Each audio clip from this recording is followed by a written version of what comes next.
Hello friends, मेरा नाम है आनंद सिंह और स्वागत है आप सभी का ऑफिसर्स एडुकेमी रोड टू सक्सेस पर। तो सबसे पहले जिन लोगों ने मेरे चैनल को सब्सक्राइब नहीं किया है वो इसे प्लीज़ आप सब्सक्राइब कर लें और मेरे वीडियो को लास्ट तक देखें, और अगर आपको अच्छा लगे तो इसे लाइक करें और शेयर ज़रूर करें। ठीक है, तो आइए हम अपनी आज की वीडियो स्टार्ट करते हैं। और हमारा आज का टॉपिक है इंडस वैली सिविलाइजेशन। ठीक है, मतलब कि सिंधु घाटी सभ्यता। ठीक, इसके पहले मैंने अपनी 2 वीडियो हिस्ट्री की दे दी है। उसमें मैंने बताया है स्टोन एज के बारे में और एक है आपका प्री हिस्ट्री। ठीक है, तो इस वीडियो को देखने से पहले जिन लोगों ने इसको नहीं देखा है, आप इन दोनों वीडियो को जाकर देखें और फिर इसे देखें, तब आप अच्छे से समझ पाएंगे। तो चलिए, हमारा क्या टॉपिक है, इंडस वैली सिविलाइजेशन। तो सबसे पहले देखिए, हम ज़रा इसके बारे में बात करते हैं कि सिविलाइजेशन होता क्या है। सिविलाइजेशन मतलब कि सभ्यता। ठीक है, सभ्यता देखिए, सभ्य मतलब एक आप सभ्य इंसान समझ सकते हैं कि वो सामाजिक नियम कानून और कायदे को मानता हो। ठीक, और इसमें जो इंसान रहता है, सामाजिक कानून कायदे जो भी हम समाज में बने हुए हैं, उसी को हम बोलते हैं सभ्य इंसान। बताते हैं हम कि हाँ भाई ये क्या है, सभ्य इंसान है। और यही जब एक पूरी कॉलोनी या सोसाइटी फॉलो करती है तो वो क्या हो जाती है, वो एक सभ्यता हो जाती है। ठीक है, तो ये होता है आपका सभ्यता का मतलब कि सिविलाइजेशन का मतलब होता है। ठीक, तो हमें किसके बारे में पढ़ना है, तो इंडस वैली सिंधु घाटी के बारे में पढ़ना है। तो चलिए इसमें देखिए, the Indus valley civilisation was protohistoric and bronze age urban civilisation. ठीक, जो भी हमारी सिंधु घाटी सभ्यता है वो क्या है, प्रोटोहिस्टोरिक है, मतलब कि आद्य ऐतिहासिक है। मैंने इसके बारे में अपनी पिछली वीडियो में बता चुका है, आप उसको जाकर वहाँ देखें, आपको इसका मतलब अच्छे से पता चलेगा। और ये कैसी है, ये आपकी ब्रॉन्ज एज सिविलाइजेशन है, मतलब कि कांस्य युगीन सभ्यता है। ठीक, चलिए, और ये कैसी सभ्यता थी, और ये अर्बन थी, मतलब कि नगरीय सभ्यता थी। ठीक है, देखिए हम जरा इसके बारे में जान लें। एक्चुअली जब इंडस वैली सिविलाइजेशन जब चल रही थी तो इसके समकालीन, इसके कंटेम्प्रेरी में 2 सिविलाइजेशन और थी जो कि चल रही थी, मतलब कि इसके साथ साथ ये दोनों सिविलाइजेशन साथ में चल रही थी। कौन कौन सी थी, एक थी मेसोपोटामिया की सिविलाइजेशन, ठीक है, और एक थी आपकी इजिप्ट की। ठीक, एक थी मेसोपोटामिया और एक थी इजिप्ट। मेसोपोटामिया मतलब इराक, ठीक है, इराक में थी एक आपकी सभ्यता, और एक थी इजिप्ट में। ठीक, मेसोपोटामिया वाली जो थी ये आपकी किस नदी किनारे थी, तो इसको आप देख लीजिए, ये आपकी टिग्रिस नदी के किनारे हुआ करती थी। और इजिप्ट वाली किसके किनारे थी, ये नील नदी किनारे हुआ करती थी। ठीक, तो इसको आप नोट कर लेंगे कि जो मेसोपोटामिया की जो सभ्यता थी वो आपकी टिग्रिस नदी के किनारे थी, और इजिप्ट की सभ्यता जो थी वो नील नदी किनारे थी। ठीक, और इन दोनों का क्षेत्रफल मिला करके भी, अगर इन दोनों का आप एरिया मिला दें, फिर भी जो हमारी इंडस वैली सिविलाइजेशन थी वो इनसे 12 गुना ज़्यादा बड़ी थी। ठीक है, तो आप समझ सकते हैं कि सिंधु घाटी सभ्यता कितनी बड़ी होगी उस टाइम पे। आप इसके एरिया से अंदाज़ा लगा सकते हैं कि इन दोनों सभ्यताओं को मिलाने के बाद भी जो हमारी सभ्यता थी वो लगभग 10 से 12 गुना बड़ी थी। ठीक, हम अब आगे बढ़ते हैं। It is also called Harappa culture. ठीक, हम इसे हड़प्पा कल्चर भी बोलते हैं। क्यों, क्योंकि जब इसकी खुदाई स्टार्ट हुई, ठीक है, खुदाई जो थी किसने स्टार्ट की थी, तो वो थे आपके पहले दयाराम साहनी जी, ठीक है, और एक थे राखल दास बनर्जी। ठीक, इस खुदाई शुरू कब हुई थी, ये आपकी हुई थी 1921 में पहली। और जो पहला साइट मिला हमें वो मिला था आपका क्या, तो मिला था हड़प्पा। ठीक है, तो हड़प्पा से ही हमने इसका नाम रख दिया हड़प्पा कल्चर। ठीक है, हड़प्पा सभ्यता हमने नाम रख दिया क्योंकि जो पहली साइट थी वो मिली थी हमको, हड़प्पा साइट मिली थी। ठीक, तो चलिए, अच्छा एक चीज़, जो इसका एरिया था, हम ऐसा कहा जाता है कि जो हमारी सिंधु घाटी सभ्यता का जो पूरा का पूरा क्षेत्रफल था वो लगभग 12,60,000 स्क्वायर किलोमीटर का था। ठीक, इतना बड़ा, इतने बड़े क्षेत्र में जो था सिंधु घाटी सभ्यता फैली हुई थी। ठीक है, चलिए, फिर इसमें क्या होता है, इसे हम क्या बोलते हैं, इसे हम बोलते हैं ब्रॉन्ज एज। क्यों, क्योंकि first alloy used by man is bronze. देखिए, मेटल के बारे में सबको पता होता है कि मेटल कौन सा इस्तेमाल हुआ था पहली बार, तो वो हुआ था कॉपर। कॉपर मतलब कि तांबा। ठीक है। लेकिन जो पहला एलॉय यूज़ हुआ था वो क्या था, वो था ब्रॉन्ज, मतलब कि कांसा। किसको मिलाकर बनता है ये टिन और कॉपर को मिलाकर के बनता है आपका ब्रॉन्ज, ठीक है। तो चलिए इसको हम क्या बोलते हैं, first alloy use by man bronze, और इसी को हम बोलते हैं ब्रॉन्ज एज, ठीक। चलिए फिर क्या था देखिए आगे। एक अधिकारी हुआ करते थे, ब्रिटिश अधिकारी, उनका नाम था आपका चार्ल्स मेसन, ठीक है। वो लगभग 1828 में पाकिस्तान के दौरे पर गए थे, जो कि आज का मॉडर्न डे पाकिस्तान है, जो कि उस समय भारत का हिस्सा हुआ करता था। वहाँ पर गए तो इन्हें कुछ इसके साक्ष्य मिले थे। किसके, मतलब यहाँ पर कोई सभ्यता हुई होगी पहले, तो उसके कुछ साक्ष्य मिले, लेकिन इन्होंने उस पर ज़्यादा फोकस नहीं किया। लेकिन इन्होंने किसने, चार्ल्स मेसन ने इसका जिक्र जो था अपनी एक किताब में किया, जिसका नाम था नैरेटिव ऑफ जर्नीज़, ठीक है। मतलब यात्रा वृत्तांत कुछ ऐसे करके इनकी बुक थी, उसमें इन्होंने इसका जिक्र किया था, ठीक है। इसको आप नोट कर लीजिएगा कि चार्ल्स मेसन ने एक बुक लिखी नैरेटिव ऑफ जर्नीज़, जिसमें कि उन्होंने सिंधु घाटी सभ्यता के बारे में थोड़ा सा जिक्र किया था। फिर बात आई गई होगी, फिर टाइम आता है 1856 का। इस टाइम क्या हुआ कि दो भाई थे, कौन थे, बर्टन ब्रदर्स, ठीक, बर्टन बंधु थे, ठीक। तो दो भाई थे बर्टन बंधु, एक विलियम बर्टन थे और एक चार्ल्स बर्टन, शायद ऐसे कुछ करके नाम था दोनों भाइयों का। तो इन लोगों को कॉन्टैक्ट मिला था क्या, रेल पटरी बिछाने का, ठीक है। पाकिस्तान साइड में रेल पटरी बिछाने का इनको कॉन्टैक्ट मिला था, और ये रेल की पटरियाँ बिछा रहे थे, ठीक। लेकिन वहीं पर खुदाई के टाइम इनको क्या हुआ कि इनको कुछ ईंटें मिली, ठीक है, इनको ईंटें मिली, और इन्होंने ईंटों को देखा, लेकिन उस पर ध्यान नहीं दिया इन लोगों ने भी, और उसे उठा करके रेल की पटरी में यूज़ कर लिया बनाते टाइम, ठीक है। फिर उन्होंने भी कुछ ज़्यादा फोकस नहीं किया। लेकिन एक मोड़ आता है, मेन एग्जैक्ट जो होता है, क्या होता है कि उस समय archaeological survey of India was founded by Alexander Cunningham in 1861, who also becomes it first director general.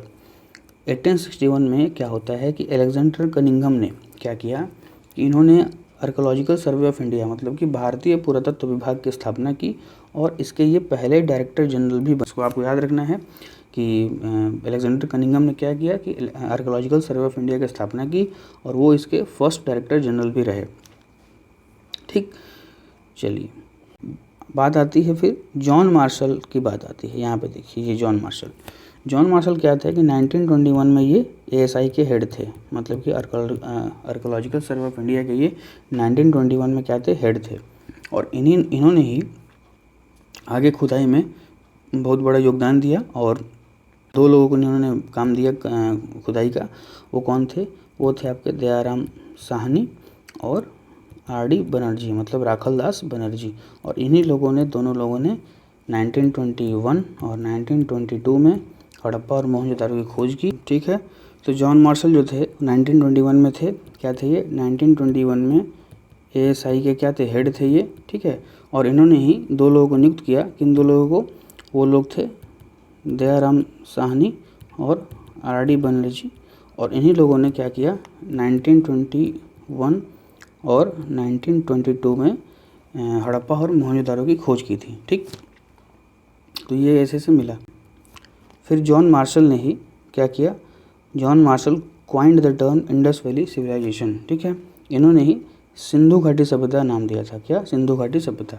अच्छा देखिए ये नाम कैसे पड़ा, देखिए आप लोगों ने डिस्कवरी पर देखा होगा, जो एक शो आता है, मैक्सिमम लोगों ने देखा होगा। अच्छा ये देखिए ज़रा हम बात करें इंडस वैली सिविलाइजेशन के बारे में कि ये नाम कहाँ से पड़ा, इंडस कहाँ से निकल कर आया।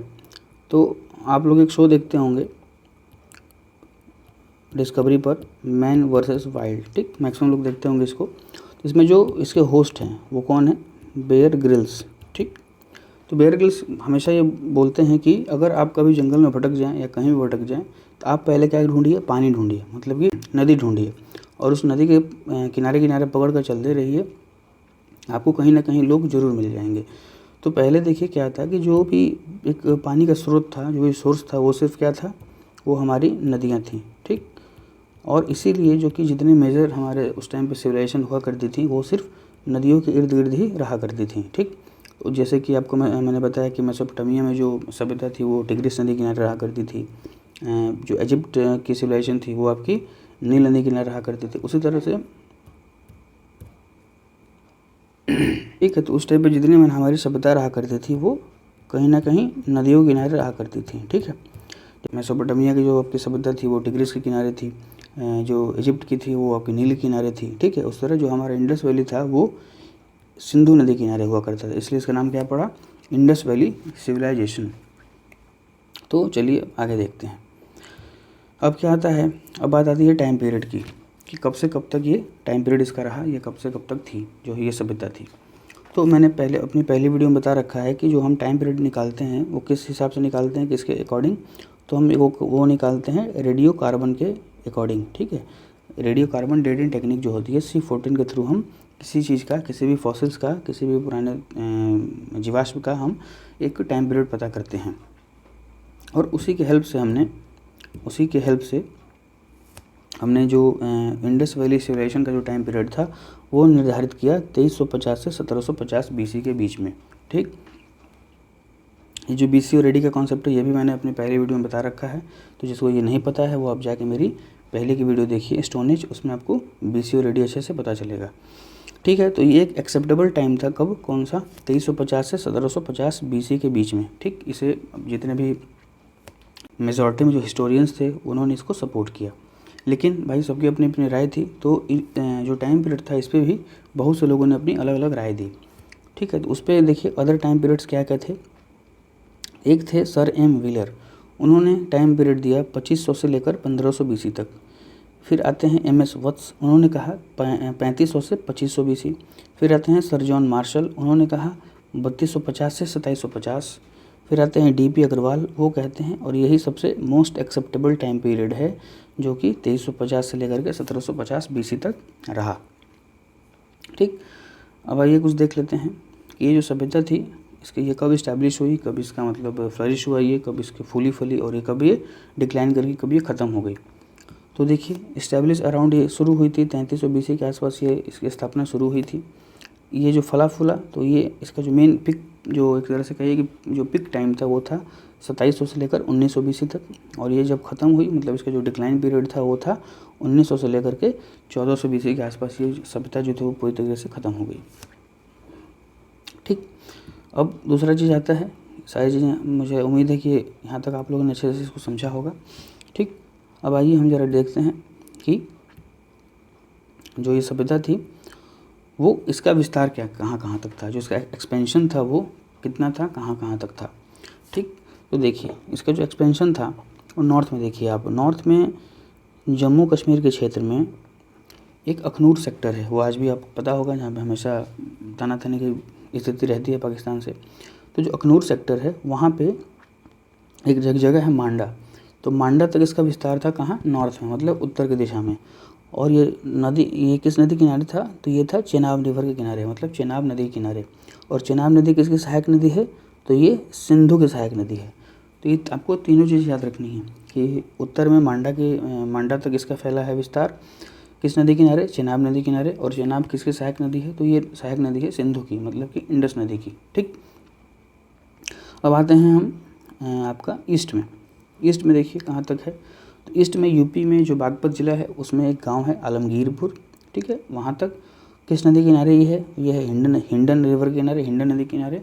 और हिंडन किसकी ट्रिब्यूटरी है, किसकी सहायक नदी है, तो वो है यमुना की। ठीक है। तो ईस्ट में यहाँ तक था।